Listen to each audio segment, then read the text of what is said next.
Welcome to another episode of College Town Talk. I'm Jonathan Frank. And I'm Shan Stout. Shan, our guest today is many things. He is a Tennessee Tech alumnus, a community and economic development leader, the global president of his fraternity, but he's also your former coworker. So we're going to ask him for all of his best Shan Stout stories. So sorry, everybody. It looks like we're out of time. We'll see you next week. Nice try. Okay, our guest today is Adam Poe, Vice President of the Cookeville-Putnam County Chamber of Commerce's Highlands Economic Partnership. He's also a 2011 Tennessee Tech graduate and the global president of Kappa Sigma fraternity. Adam and his wife, Erica, are the parents of 3 children. Adam, welcome to College Town Talk. Thank you. I'm really excited about this. Well, we're excited too, and we've got a lot we want to ask you about today, but let's start with your role at the Highlands Economic Partnership. I find this interesting. I think that the Chamber of Commerce is understood to most people. Our listeners, wherever they're from, probably have a local chamber in or near their community. But the Highlands Economic Partnership, as I understand it, is really unique because it's this idea of joining forces with some of our surrounding counties and finding ways to all move our economy forward together. So what can you tell us about that? And what does a typical day on the job look like for you?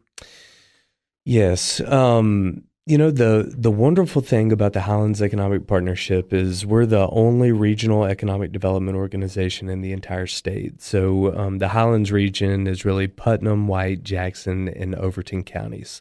And the reason why it's so difficult for something like that to sustain is because you have to have a 50-year vision and an alignment across the board, not just city or county government, but really economic development is every single moving piece of being able to attract or improve quality of life, like tourism, for instance.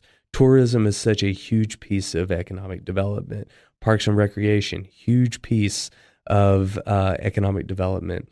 And then you have your traditional channels such as business recruitment or attraction or workforce development, career exploration, legislative advocacy.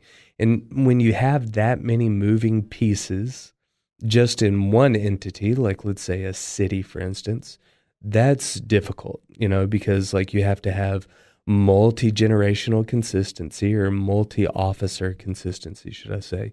And then you expand it to a county, and then you expand all of that to 4 counties. You really have to have something special and a focus on something bigger than yourself in order for a regional economic development effort to take place. And that's why I believe that the Highlands region is such a special place. Even zooming out a little bit, the Upper Cumberland region of Tennessee, where we live at, we are so blessed to be here because of the mindsets of the leadership, because of the vision of the leadership, whether it's city, county, school systems, hospitals, chambers of commerce, tourism, however you look at it. That is what's required in order to have a regional approach at economic development. That idea of a 50-year vision, yes. Shan, I don't even know what I'm having for dinner tonight. I love, Adam, when we first met, I came into the role of tourism, and I did not realize that you had just come on board just a little bit ahead of me. Mm-hmm. Because you were so knowledgeable about your role, it seemed like you had been there 7-8 years. So understand your first impression of how well you were just immersed in your job and immersed in this task that you were given, that I thought you were a longtime veteran of your job. And we really had, I remember when you did your 1-year anniversary a bit. I was like, 1 year? What are we talking about? Yeah. Like, I didn't even know. I just assumed you had been there forever because you had so many goals and so much immediate impact, so many things to report. I just was really impressed by you. Thank you so much for saying that. The best way to learn is through failure, and I'll be the first person to tell you I have failed a lot in life, and this role has given me an opportunity to be able to pay it forward. And here's an example. When I graduated from Tennessee Tech, I went straight into sales. I owned an insurance business. And I did that because that's what my dad did. And, I just kind of wanted to mimic that. 3 years into it, I hated it. And so I had to end up kind of finding my way out of that. And then I landed into a role where like a huge piece of success is helping young students find out what they want to do. And so I believe that when you have passion that is behind your roles and responsibilities every day, it encourages you to dig in quickly. And I really appreciate you saying that, because I was just super attracted to the job from day one. Well, I had never told you that before, but I always wonder, what's somebody's first impression of, when they come on board and they meet you and they see you do your job, but that's what I thought of you. And speaking of what I think of you, you recently with the Chamber of Commerce had your annual meeting. And that's basically the celebration of saying, look at all we have accomplished throughout this past year. And you take on a large piece of getting that annual meeting together. And I know behind the scenes how much hard work is there. But it's a fun time to look at, here's what we've done, here's where we're headed, and to really bolster the community in the confidence behind those accomplishments. You held 32 chamber events, 73 ribbon cuttings, groundbreakings, 4 continuing education trainings, and I know this one was a really big sacrifice for you, 2 charity golf tournaments. You had a busy 2025, and, I watched you spearhead a lot of creative things over the past handful of years, including, you took on a coloring book to be able to, the places I could work, right? Wrote the story, had it illustrated, considered all the industries around and how children would perceive what they would look like working in one of those particular fields. It was so innovative that it took off. It was fun to watch, and it took a long time. That was a real labor of love on top of your regular job. Like that was an extra dream in the corner of your mind that you were slowly making a reality. So I've loved to watch your accomplishments. I've loved to watch the Chamber, because it is an unusual model we have going on with the Highlands Economic Partnership. So how does that feel to look back on a year, not just several years of accomplishment? And, how does that make you feel? Yeah, I think that the momentum for this area is such that, unbelievably, May is here in a week and a half. 2026 is moving faster than any year that I've really experienced since I've been back. And so as I'm able to kind of look back at the markers, I don't necessarily look at it year by year anymore. I look at it from impact to impact. Well, you're obviously the 50-year plan guy. That's so right. Year to year would be so ineffective for you. That's right. Yeah. Big picture guy. But the annual meeting was awesome. I can't say enough great stuff about Carlin and Natalie being able to wrangle 430 people into that room. Job. It's a huge job. And just the leadership across the board, Amy's always crushing it and being out front in the community. And so I think that as we look at 2026, some of the things that you're going to see are going to be some really, really exciting job announcements. We have a lot of exciting momentum right now. And I'll tell you, the biggest partner in all of that is Tennessee Tech. Oh. We heard it here first. It's true. On 4 of the open projects that we have going right now, you better believe that Dr. Oldham's right there with us talking about how we can get this company to Cookeville, Tennessee. And it's because that guy is such a champion of growth and retaining our students here locally. And so nothing that we do could be possible without Tennessee Tech. They're such a huge partner in everything, and so grateful for them. Well, that leads me right into my next question, because you, like you said, are a proud Tennessee Tech graduate. And there was one really significant part of your journey at Tech that I know has stayed with you even today. And that's your role in the Kappa Sigma fraternity. So today you are the global president of the fraternity, or I know they use the term worthy Grand Master, which I hope you've started putting on your business cards. But why was it so important to you to stay involved with Kappa Sigma? And for listeners who are maybe wondering about Greek life at Tech and whether it's something that would be good for them to do, what would you tell them? There's an old John Denver song that says he was born in the summer of his 27th year. You know, it's kind of like when somebody finds their identity, that's when they start living life. And for me, that was when I was 18 years old, out of a sheltered environment, and I was able to kind of break the reins and run free. And what I learned were a lot of things not to do in that first year.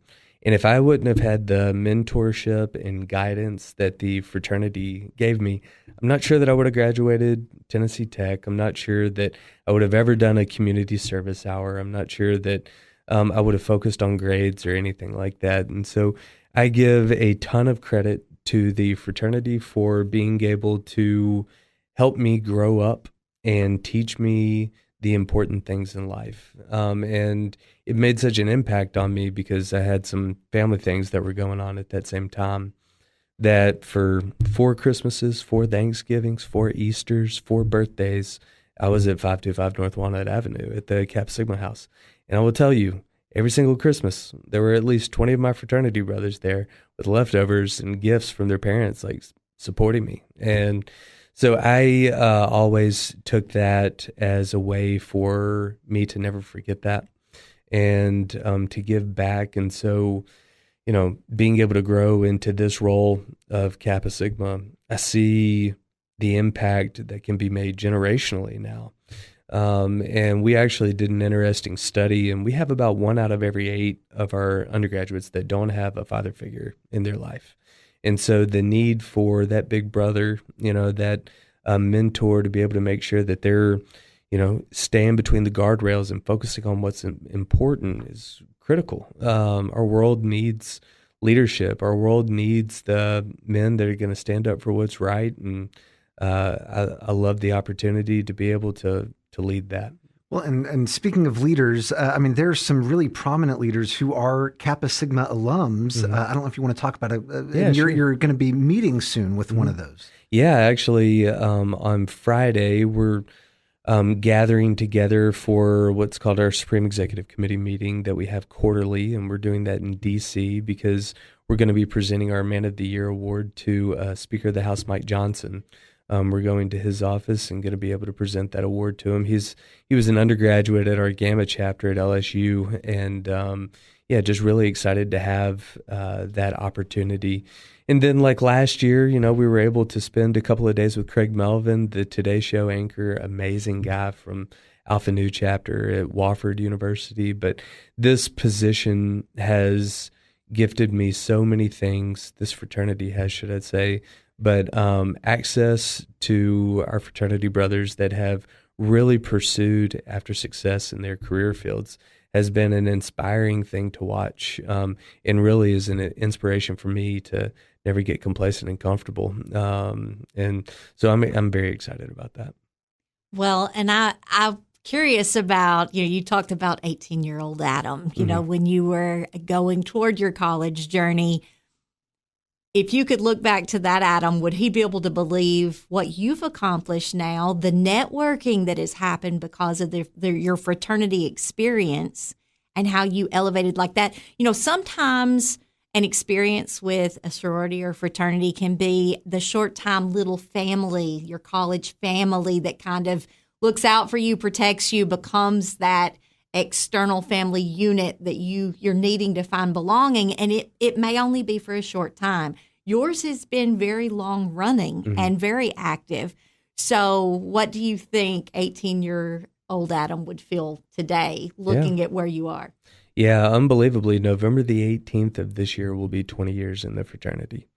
And as I look back to that, I think that I failed forward all the way to this point. Like there were a lot of mistakes that I made as an undergraduate. If you're going to trip and fall forward. That's absolutely. That's absolutely. Yeah. Best advice ever. Yeah. And that has been why Kappa Sigma has been so great, is because like when I compare, you know, recruitment in the chapter to a sales role of owning an insurance business, you know, those are very similar. It comes down to relationships. It comes down to getting over your fear to speak to new people. And so like I was able to learn a lot of really important lessons in a much more forgiving environment than real world once I graduated. And then even then, once I became like a district president or an area president or like a commissioner over something, still made mistakes.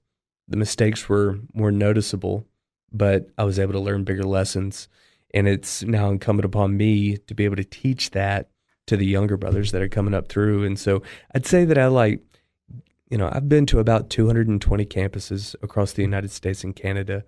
And I tell you, what Tennessee Tech has got going on, the expansions that are taking place there, this campus is one in a million. And I'll stand by that all day long. And so we're blessed to have Tennessee Tech here, and I'm very grateful for my undergraduate experience. Well, Adam, I love the fact that you talk about failures as opportunities to learn. You talk about job experiences that maybe were not your dream job, that you were evolving, but you were learning things in those roles. And I think that's an important thing for students that might be listening to the podcast now, to say a failure is not, it's not even a real thing. Like, a failure is just a way to learn to do something better. It is kind of your practice run until you get it the way you want it to be, or get it what the world would consider correct. Right. But I love your attitude, and the falling forward is fantastic. Speaking of falling forward, we are in April 2026 right now, and we are 6 years removed from the start of the pandemic, and that changed all of our lives. And you made a major change following COVID, right in the middle of all the chaos, and your boss, Amy New, president of the chamber, she took on the role as, president of the Cookeville Chamber during COVID. You came shortly after. I came a little bit after that. What was that deciding factor to say, because that's a lot of change. There's a lot of change in an uncertain world.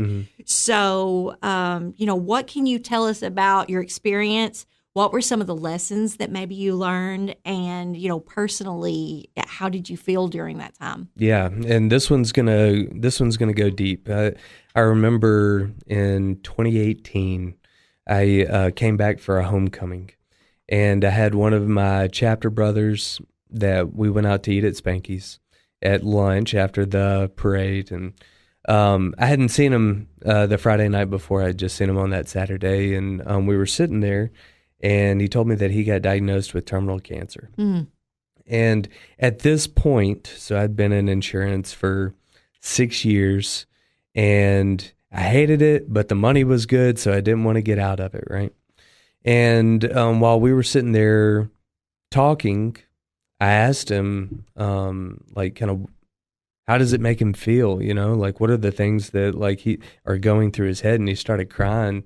And I asked if he was afraid, and he said no. And he said, I just always told myself that I'd have more time to do the things that I want. And I forever left that lunch changed, because I realized that if I keep on saying that I'm going to one day, get into a different job, or, go after like a district sales leader position within insurance, or, just keep on pushing out and pushing out, I'm going to end up getting to the end of my life and having a regret that I didn't make that change. Because, we pull from our life bank account. We spend one at the end of each day, whether we want to admit it or not, and we don't know what the balance is in that account. And I never wanted to get to a point to where I would say, I wish that I would have done that. And so after, probably another year of really kind of finding out and solidifying that insurance wasn't the path, that speaking and leadership development was what I wanted to go down, my wife and I just kind of came together, and she was like, look, I want to support you. Let's do this. And then COVID ended up being a huge blessing, because nobody was having 10,000 person conventions, right? So it allowed me to just kind of reset all of our families from Tennessee. We got out from the insurance agency in North Carolina and then moved back over here. And that's where I was able to reconnect with Amy. Amy and I went to college together at around the same time, and originally came into an investor relations role. And it's just grown into something that I'm just so grateful to be a part of. And I tell you, when you have passion and purpose behind what you do every day, it really makes your job so much more impactful and intentional. So, yeah.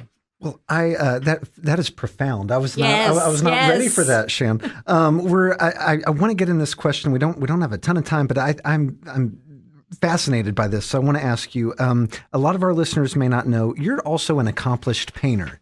And I've seen on Instagram and Facebook that you've painted landscapes, animal portraits, even the Tennessee Tech campus. Recently mastered water, which I'm very jealous about. you. That is so hard to paint water. Yeah, I don't know how somebody has all these different talents. How did this start? What are you working on right now? Yeah. So I struggled to sleep about 18 months ago. I started doing a research on natural things that you can do to kind of wind down.